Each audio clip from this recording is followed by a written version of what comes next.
Just want you by my side. We've been tossing, turning, staying up all night long. Just want you by my side. We've been tossing, turning, staying up all night long. Just want you by my side. We've been tossing, turning, staying up all night long. Tell me, baby, what's the problem? 'Cause I could try to figure it out. Oh no, oh no. Tell me, baby, what's the problem? I'm only picking up what you're putting down. You'll be tripping, I don't know what about. So what's the problem right now? Okay. I've been tossing, turning. Chapter 9000. Kabuto was sweating, brows furrowed in a mixture of anxiousness and annoyance as building rubble flew freely through the air. This place may be a bit too crowded for this kind of fight, he advised his master, the two of them eyeing the brick dust plumes for any sign of the enraged blonde woman. Kabuto was beginning to understand why Orochimaru had never actually engaged in combat against his former teammate. He wouldn't want to be on the receiving end of that, and he had regeneration. Are you planning on moving this fight elsewhere? Orochimaru asked in an undertone. Kabuto nodded. I think that would be wise. There were some people with Tsunade's servant who worry me. We don't know when he may come out and help her, and the other is an unknown, he explained, mind flashing back to the blonde girl and just how damn familiar she looked. Who is it? Orochimaru demanded. He's one of yours and Tsunade's kind. One of the legendary Sunin. Kabuto watched as his master's eyes narrowed, pupils contracting to even smaller pinpricks of shock. The other is a blonde girl with whisker marks. She seems to be skilled enough in stealth to follow Tsunade to our meeting point and fast enough to beat me back to the group. I don't remember her from my time in Konoha, he admitted bitterly. Crack. The two Otonin whipped around at the curious sound of the air snapping. 5 people appearing on the scene in a rush of displaced air. Blonde and white flew high. Orochimaru's eyes widened as the group stepped back, white-haired Jiraiya looking as though he'd been run over, clearly fighting the effects of some drug or another. Dark-haired Shizune, radiating killing intent as keenly intelligent eyes swept the scene and landed upon them with grim determination. Diminutive Uzumaki Naruto in his vivid orange garb, making scary faces that put the sun in 20 years in the past and looking down at Uzumaki Kushina. Behind him, green-eyed, long blonde hair, whiskered. His face. Yondaime, the snake Sunin spat, glaring at the girl who narrowed her eyes straight back at him. Voldemort, she returned without even the courtesy of hiding her contempt. Orochimaru didn't know what that word meant, but it was clearly an insult. Kabuto-san. Naruto gaped, staring aghast at the gray-haired teenager, eyes flicking to his forehead protector, to the snake Sunin, and finally to Tsunade and the sheer destruction she'd caused. Whatever Kabuto had been expecting from the blonde, it wasn't the sudden grim scowl that wrote itself across his face as everything clicked into place. Kakashi's wariness around the gray-haired teen, why he quit the Chuunin exams 7 times, the info cards he so willingly shared with the competition, why he seemed so interested in them. In Sasuke, Orochimaru, Tsunade roared, charging at the 2 traitorous shinobi. It happened in a split second.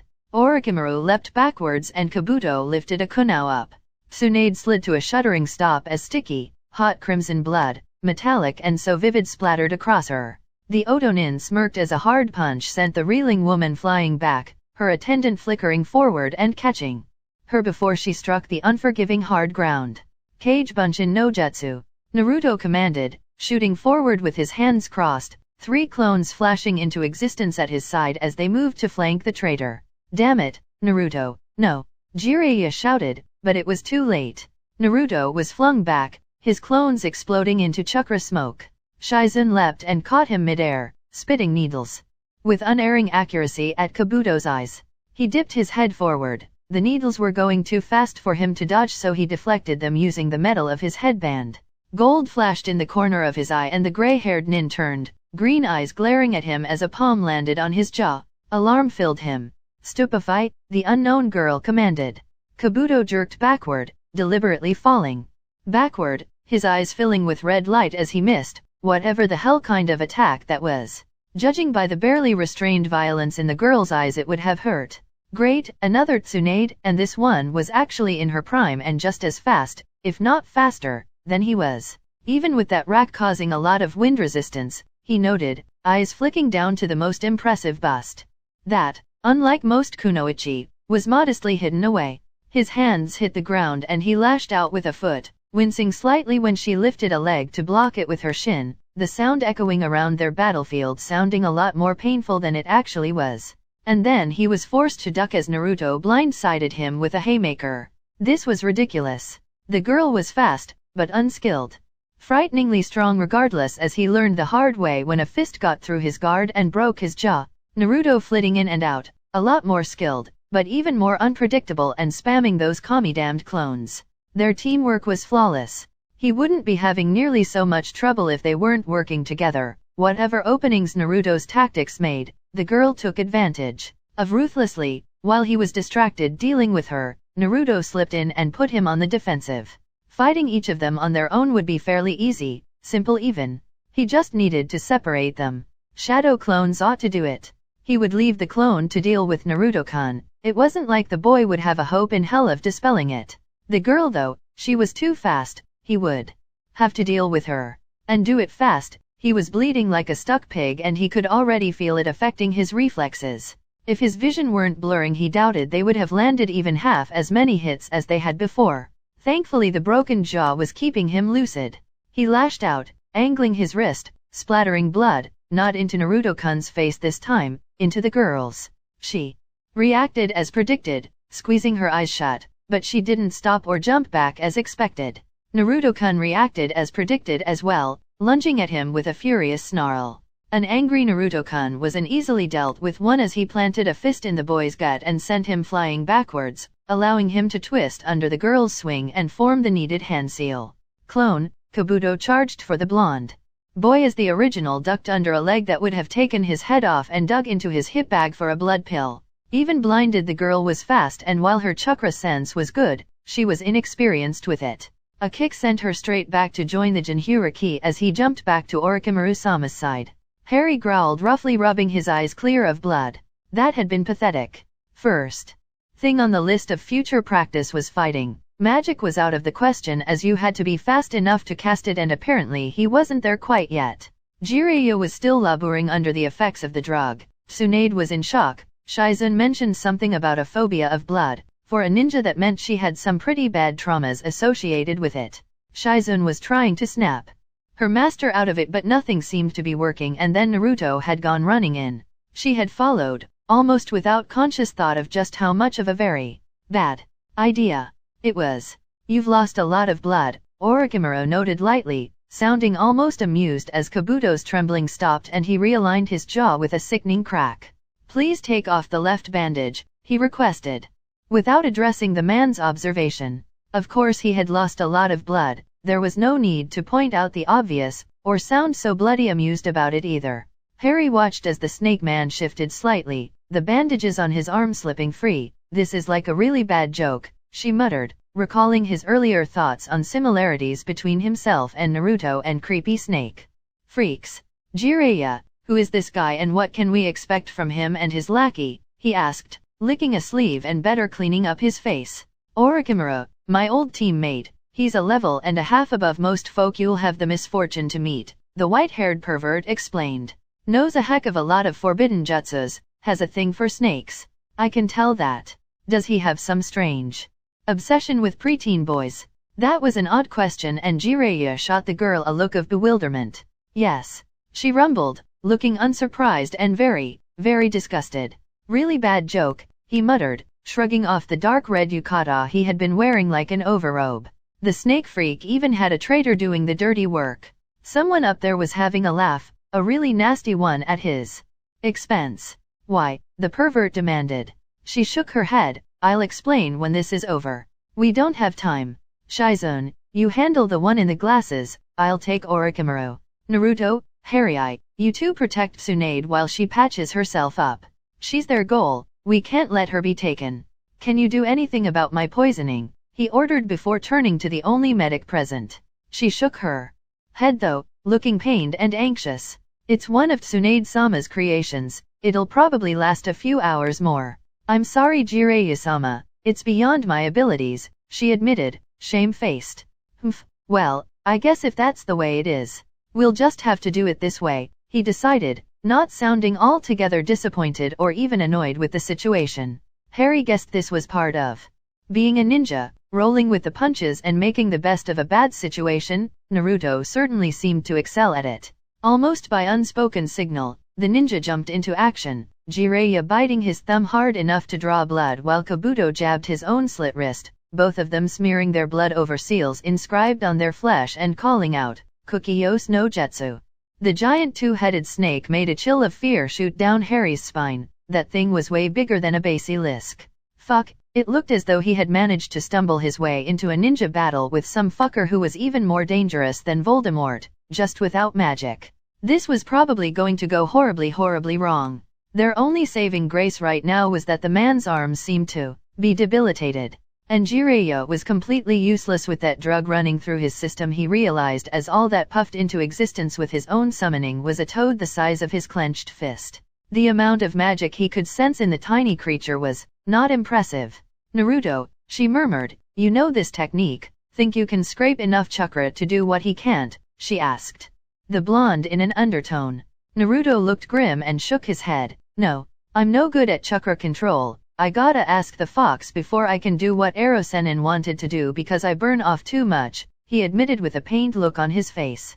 And given how Kurama had charged him with protecting Naruto, chances were he wouldn't be willing to help out. I'll take Jiraiya, the rest are yours. The snake Sunin roared as the twin-headed serpent shot forward, mouths open.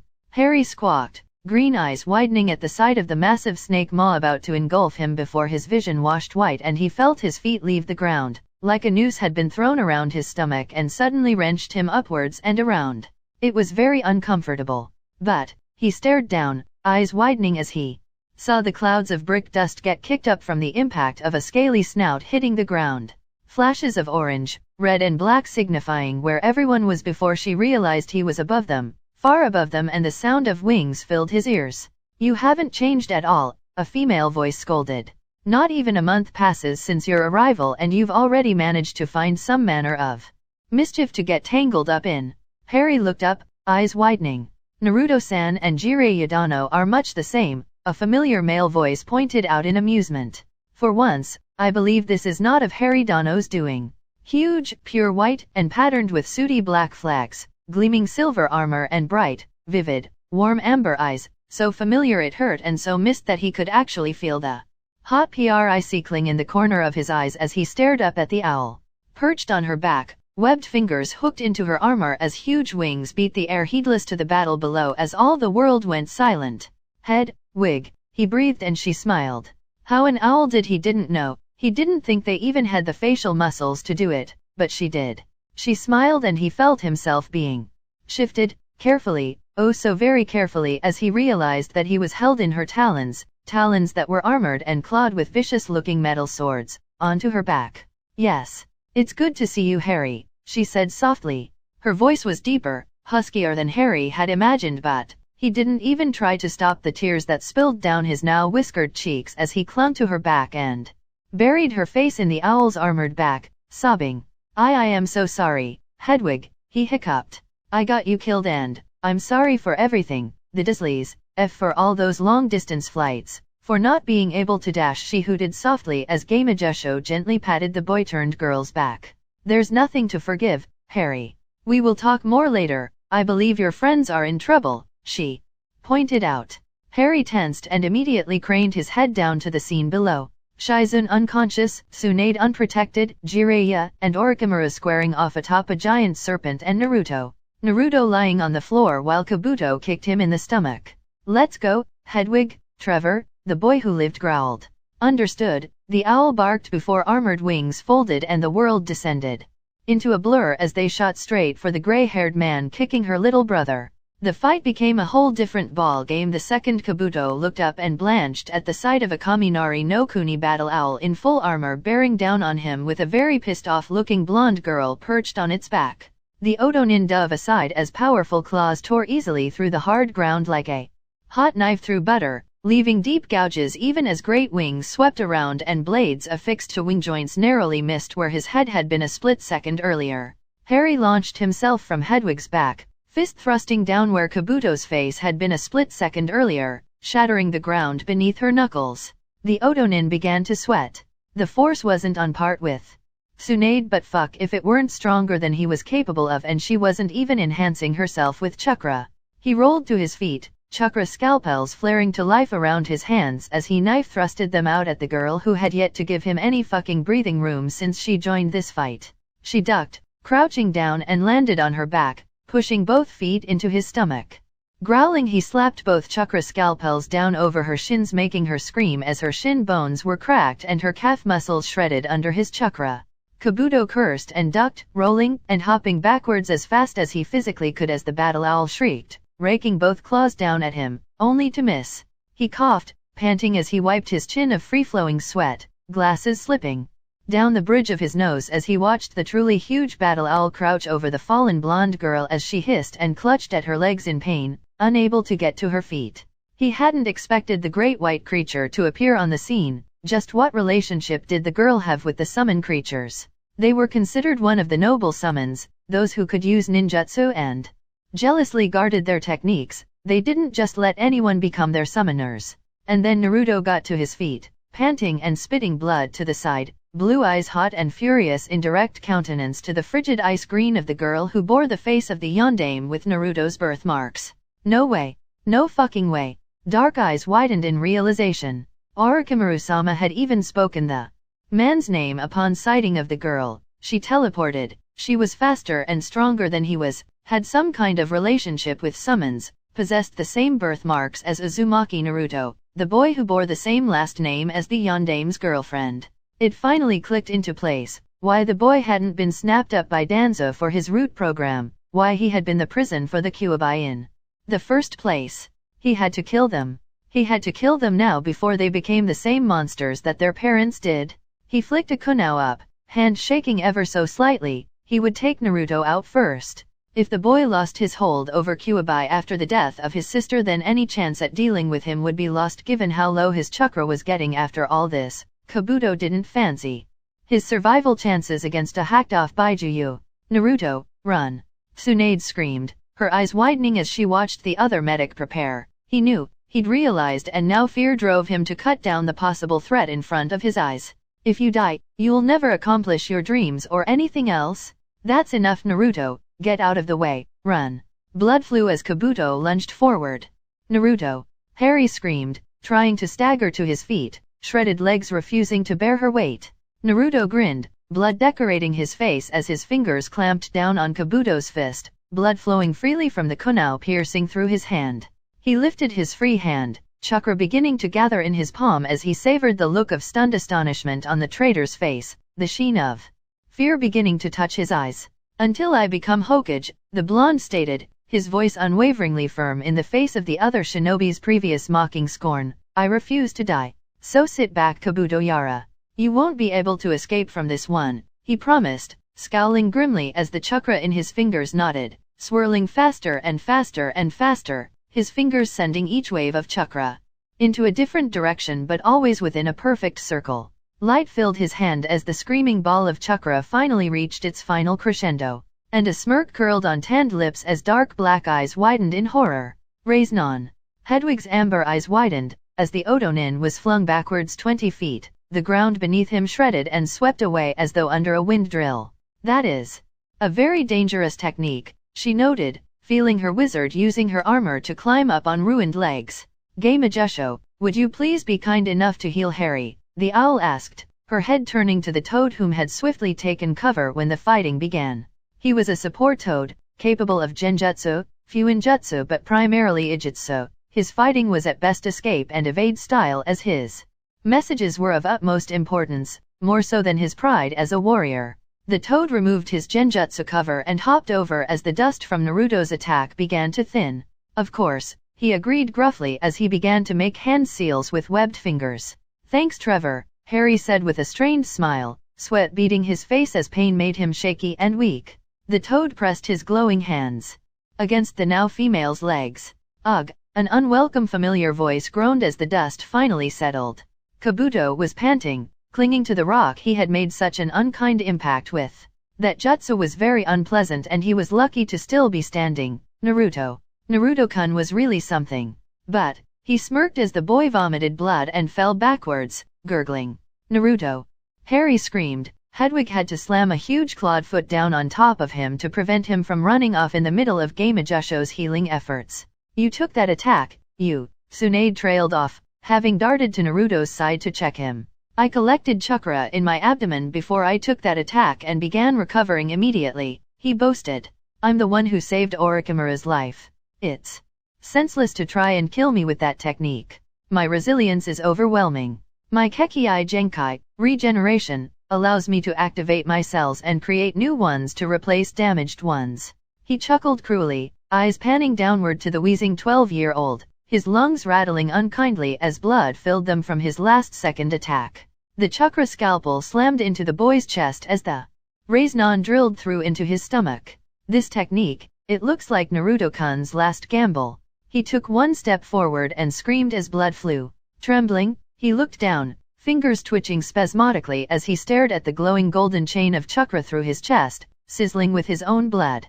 He screamed, a second chain slamming into him. Again and again, he felt his arms being wrenched open, his thighs pierced and yanked apart, his body lifting off the ground. The smell of chakra and burning blood filling his nose. Dark eyes turned down in shock and pain. Blonde hair scything wildly behind her, formerly green eyes now golden with pupils blown wide, red bleeding out from around her eyes like overdone makeup in the shape of wings, stretching out from her hand, glowing and throbbing, were the golden chains of chakra that held him aloft. Heal my brother, Tsunade-sama, the girl requested, her eyes never leaving Kabuto's pain-glazed charcoal. Hedwig, Trevor, please go and assist Jiraiya, the white-haired gentleman fighting with the Voldemort wannabe. The killing intent that was pouring off the girl made Gamejusho sweat. He recalled Harry Potter having a temper, but not this barely leashed murderous fury. Hedwig seemed unsurprised and merely crouched to allow her old friend to climb aboard. Tsunade flung off the jacket around her shoulders as she began to make hand seals. Naruto was still alive, he was in danger but she would save him? She would save him? Kabuto wheezed, staring at the girl as she slowly approached him, the chains within her hands shivering with every step she took. Don't try to talk, she told him calmly. And don't try any techniques either. This chain was once used to control even the Kyuubi no Kitsune. I doubt you can do anything he could not, she told him smoothly before smiling. And damn if that didn't make the Otonin more frightened than before. You don't need to speak for what I'm about to do. I only hope I can forgive myself when all is said and done, because I won't lie. This will hurt you, more than it will hurt me. I promise. Legilimens. That's the end of this chapter. Thanks for listening. Be sure to like and subscribe for more and to help this channel grow. See you next